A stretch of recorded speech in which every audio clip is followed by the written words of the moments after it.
anayostahili kila maiti baada ya kifo, ambao pia ndio utamaduni wetu. Kwenye tathmini yake, tume imezingatia vyanzo vingi vya ushahidi, ushauri wa kitaalamu na taarifa, zikiwamo kutoka kwa wafiwa, waathirika, wahudumu wa afya mahospitalini. Imechambua taarifa kutoka Wizara ya Afya, vituo vya afya vya binafsi, ngazi ya taifa, mkoa na wilaya na maeneo mengine, na zile za hospitali binafsi.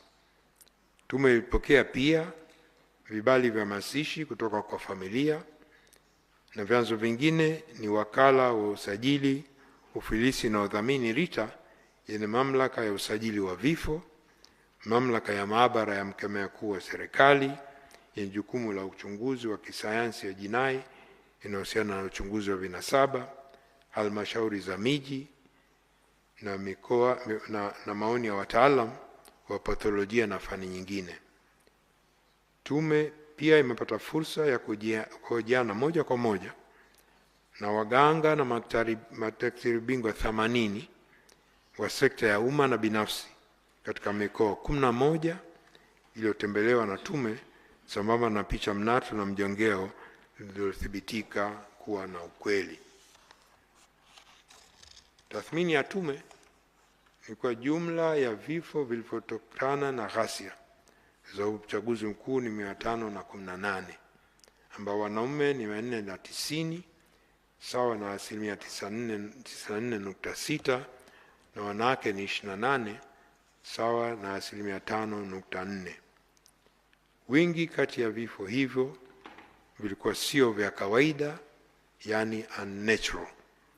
Vifo vya kawaida sio kisheria, vifo sio halali, sio unlawful. Kifo unlawful ni mahakama peke yake ndio kinakibaini, lakini kwa upimaji na sheria ya uchunguzi wa vifo inatambua vifo ambavyo sio vya kawaida, unnatural, na sheria nchi nyingi ni hivyo hivyo. Kuna vifo vya kawaida, uzee, vifo unnatural sio vya kawaida, ndio vilivyobainika hivyo. Mkoa wa Dar es Salaam ulikuwa na vifo vingi zaidi, ikiwa ni zaidi ya vifo 182, ikifuatia na Mwanza 90, Mbeya 80 na Arusha 53. Kati ya vifo hivyo 818, 21 vilikuwa vifo vya watoto. Katika kundi hilo 15 walikuwa watoto wenye umri kati ya miaka 15 na 17, 4 walikuwa umri kati ya miaka 7 na 10, na 2 umri chini ya miaka 5. Vifo 205 sawa na 96.7 vilikuwa vya raia, civilians, na vifo 16 sawa na 3.1 vilikuwa maafisa na askari wa vyombo vya ulinzi na usalama.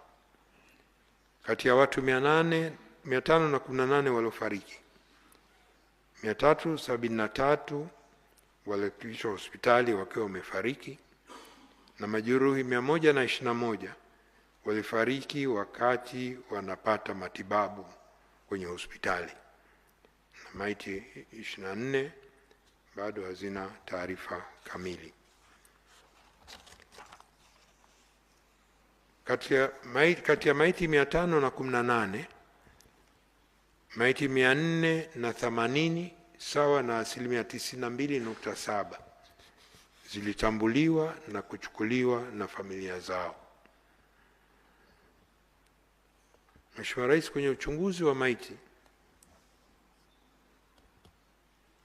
postmortem chini ya sheria ya uchunguzi wa vifo wenye mashaka ulifanyika katika hospitali mbalimbali za rufaa Dar es Salaam na huko mikoani. Uchunguzi huo zilifanyika dhidi ya maiti 260. Maiti nyingine hazikufanya uchunguzi kwa kukosekana kwa ridhaa za ndugu na familia, ambao walitaka kuchukua maiti za ndugu zao kwa haraka ili wakazike. Kati ya maiti 260 zilizofanywa uchunguzi, nyingi zilibainika kuwa na majeraha ya kutobolewa na vitu vyenye ncha kali na kuvunjika katika sehemu mbalimbali za mwili. Majeraha hayo yalisababishwa kupoteza damu nyingi, hivyo kusababisha vifo hivyo.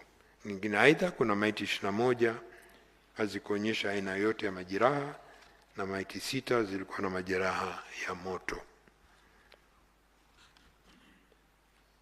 Maiti ambazo hazikuchukuliwa na ndugu. Maiti 485 katika maiti 118 zilitambuliwa na kuchukuliwa na ndugu zao kutoka vituo vya afya kwa ajili ya mazishi. Lakini maiti 6 tu ambazo hazikutambuliwa na hazikuchukuliwa. Kati ya hizo maiti 6 zimezikwa kwa mujibu wa kanuni za utupaji wa taka na mabaki ya miili ya binadamu na mamlaka za serikali za mitaa, ambao ndio utaratibu, ndio sheria nchini. Kuna maiti 3 tu ambazo bado zipo lakini zimefanyiwa uchambuzi wa kinasaba. Hizo ziko bado mkoa wa Dar es Salaam, bado mpaka leo ziko hospitali ya Muhimbili. Uchunguzi wa vinasaba pia ulifanyika kwa maiti 274 kwa lengo la kuchukua taarifa za kutambua maiti kwa usahihi. Taarifa hizi za kiuchunguzi zitasaidia sana kutambua ndugu na marehemu kwa ushahidi pale ambapo utahitajika. Tume pia ilifanya tathmini zaidi kuhusu uchunguzi uliofanya awali na madaktari waliothibitisha kifo kwenye hospitali mbalimbali. Kwa hiyo tume ilimwagiza mtaalamu na daktari bingwa wa patholojia kufanya uchambuzi wa taarifa za maiti, hizo postmortem reports, ili kubaini sababu halisi na namna vifo hivyo vilivyotokea na maeneo ya mwili yaliyoathiriwa. Katika kutekeleza agizo hizo, takriban taarifa za uchunguzi za maiti 216 zilifanyiwa uchambuzi wa kina. Uchambuzi huo ulibainisha kwa maiti hizo 219 zilitokana na vifo visio vya kawaida, na sababu ya kifo ya mmoja pia ilibainikwa, yani immediate cause ya vifo 147, ambayo ilikuwa ni kuvuja damu nyingi, kujeruhiwa ubongo, kukosa hewa, kujeruhiwa uti wa mgongo, majeraha mbalimbali, mshtuko wa moyo na kifo kimoja sababu hazikujulikana. Vile vile sababu ya halisi ya vifo, yani underlying causes au antecedent causes. Vifo vingi vilitokana katika idadi hiyo kupigwa risasi, ambayo ni vifo 197 sawa na 90%, na vifo 22 sawa na 10% havikuhusiana na matumizi ya silaha za moto. Taarifa ya uchambuzi wa wataalamu inabainisha kwa maiti 166 zilikuwa na majeraha ya sehemu ya mkono na miguu, na maiti 36 zilikuwa na majeraha sehemu ya kifua na tumbo, na maiti 12 zilikuwa majeraha sehemu ya kichwa na shingo. Maiti moja ilikuwa haina baadhi ya viungo. Hata hivyo, kutokana na mazingira ya ghasia pamoja na madai ya baadhi ya mashahidi, idadi hiyo ya vifo iliyobainiwa na tume inaweza kubadilika kutokana na uwezekano wa kuwepo kwa baadhi ya ndugu ambao walizika maiti za wapendwa wao bila kufikisha kwenye vituo vya kutolea huduma ya afya au hawakupata fursa ya kuja mbele ya tume. Vile vile inawezekana kulikuwa na majeruhi ambao waliamua kutibiwa nje ya mfumo rasmi na wakafariki bila taarifa zao kufikishwa panapostahili. Tume pia ilipokea ushahidi na madai kuhusu watu kupotea au kutopatikana tangu wakati wa uchaguzi mkuu. Kwa kuzingatia ufafanuzi uliotolewa kwa idadi ya vifo hiyo 518 kwenye ripoti ya tume, inaweza ikawa sio kauli ya mwisho. not final and conclusive. Tathmini ya tume kuhusu vifo. Tume inatambua kuwa vifo vimeacha pengo kubwa katika familia na jamii na kuathiri kwa kiasi kikubwa nguvu kazi ya taifa. Madhara yaliyotokea yanasababisha baadhi ya familia kupoteza utegemeo lao kuu na hivyo kuziweka familia hizo hali ya utegemezi wa kiuchumi na kijamii. Tume pia imepokea ushahidi kwa watu 39 ambao inadaiwa walifariki au kupotea, ikiwemo baadhi ambao awali inasemekana miili yao ilionekana kwenye hospitali au vituo vya afya na kutambuliwa, lakini ndugu zao baadaye miili hiyo haikuonekana tena, na wengine walisema kuwa walizika nguo za marehemu ili kuhitimisha misiba. Hii ni moja ya jambo muhimu ambayo tume imetoa mapendekezo ili ifanyike kazi mapema iwezekanavyo.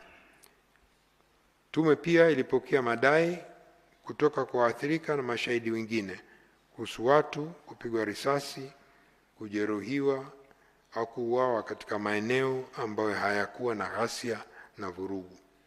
Kuna madai ya watu kupigwa risasi kwenye makazi yao, ikiwa pamoja na ndugu, iko pamoja na ndani ya nyumba au sebuleni au ndani ya maduka.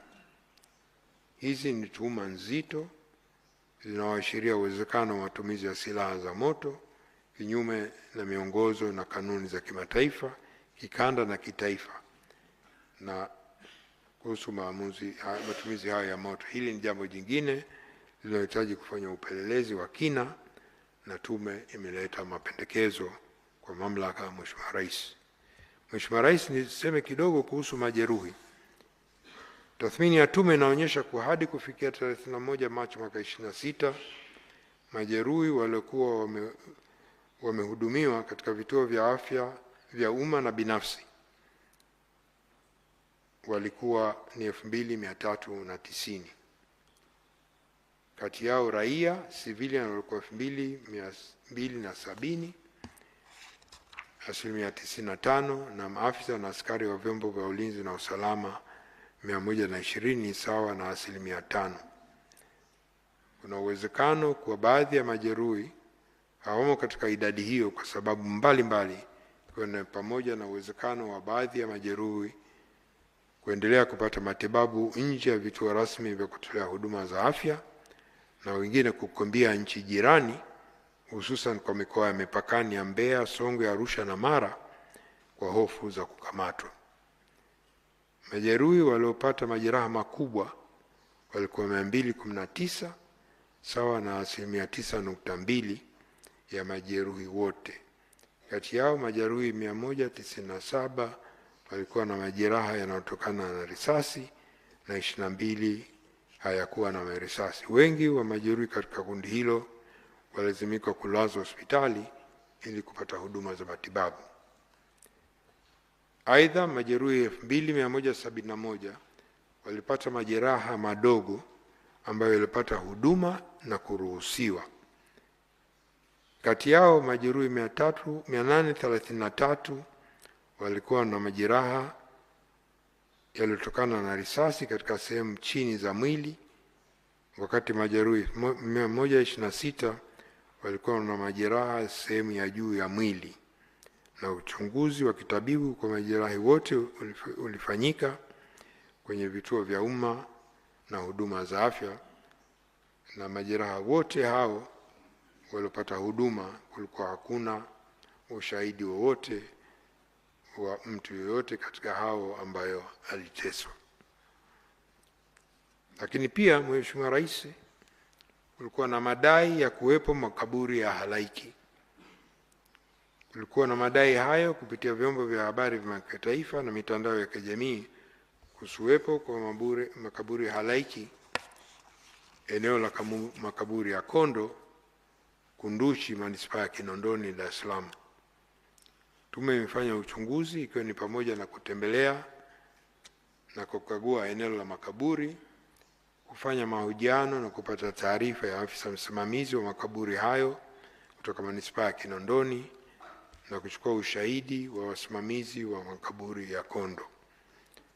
Tume pia imeshirikisha wataalamu mbalimbali ili kufanya uchunguzi wa kisayansi kuhusu madai hayo, ikiwa pamoja na picha za satellite iliyotumika kuleta madai hayo.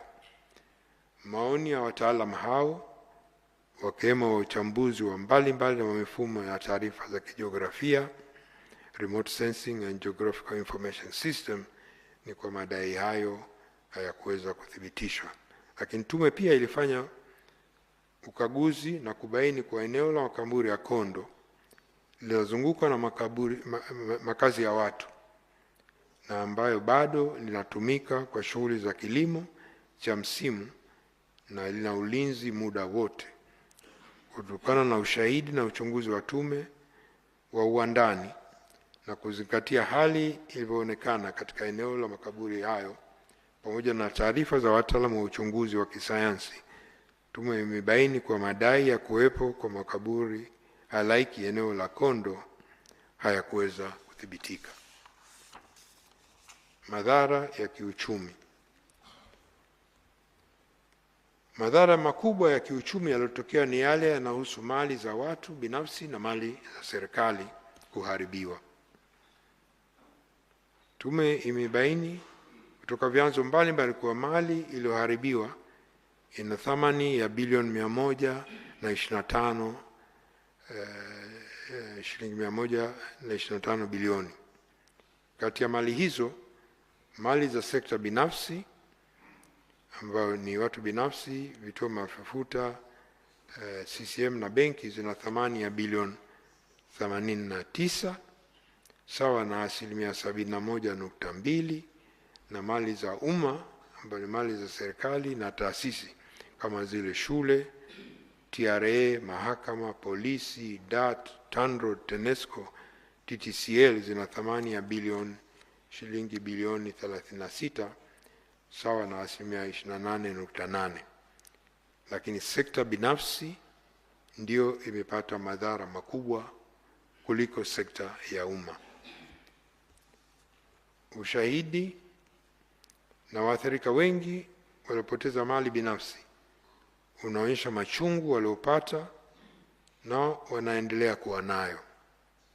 Mfano mmoja ni mstaafu alieleza tume kwa kusema haya: baada ya kustaafu nilikwenda Equity Bank Tanzania kwa ajili ya mkopo wa gari la kufanya biashara kiasi cha milioni 180 kabla ya riba. Nikanunua tipa la mchanga lenye namba ya usaili ambapo kila mwezi nilikuwa narejesha milioni 6.9. Gari hilo baada ya kuinunua ilikuwa inaegesha kwenye eneo la TANROADS Kimara Temboni baada ya kazi.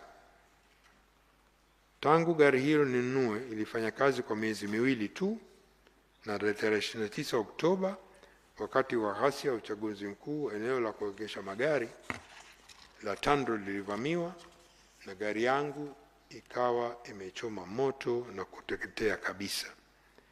Nimejaribu kupata msaada kwenye bima, ila imeshindikana kwa kuwa nilikuwa na bima ya kawaida kubwa comprehensive na sio bima ya majanga ya kisiasa, political risk insurance. Mjasiriamali wadogo pia